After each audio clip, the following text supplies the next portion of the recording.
Kita ke informasi lain pemirsa, kondisi jalan di Desa Sukamakmur, Kelurahan Air Batu keadaannya sangat memprihatinkan.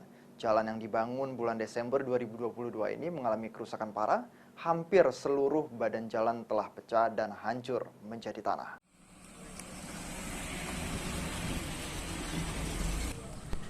Warga Desa Sukamakmur, Kelurahan Air Batu mempertanyakan tentang pembangunan jalan penghubung Desa Sukamakmur dan Desa Talang Ilir.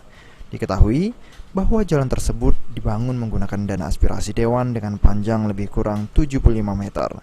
Dari temuan di lapangan, tampak kondisi badan jalan hancur.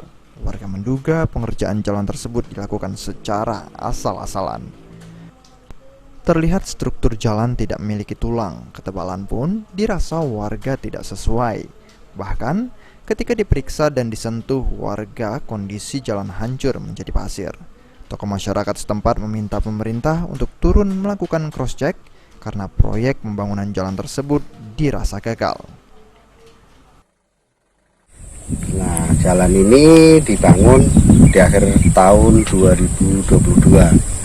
Seingat saya bulan Desember. Tapi jalan ini belum lama dibangun, terus dipergunakan sebagaimana fungsinya, jalan sudah hancur kembali.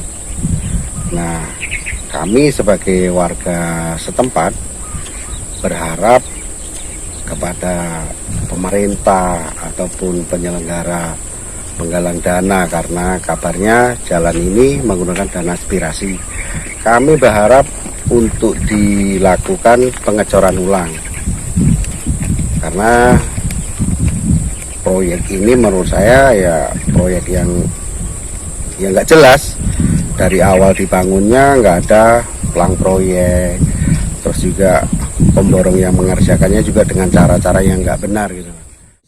Kurang nyaman intinya karena jalan kan parah rusaknya kan, lubang apalagi di situ kan lebih dalam-dalam. Yang jelas intinya kita kurang nyaman, gitu aja. Harapannya Kak? Harapannya ya kalau bisa minta dibantu lah, jalan dibagusi, caranya gimana kan. Tapi sebelumnya jalan ini sudah pernah dibangun Kak? Waktu itu sih sudah, cuman kan karena mungkin kendaraan juga sering yang lewat, itu ke satu, kedua kan jalannya juga kan kurang nyaman intinya lah. Jadi harapnya pengennya jalan ya seperti normal biasa, yang bagus kan. Warga berharap pelaku kepentingan dapat segera mengambil tindakan. Warga meminta jalan tersebut dibangun ulang, mengingat akses jalan tersebut dipergunakan setiap hari oleh warga. Muhammad Maulana, PAL TV.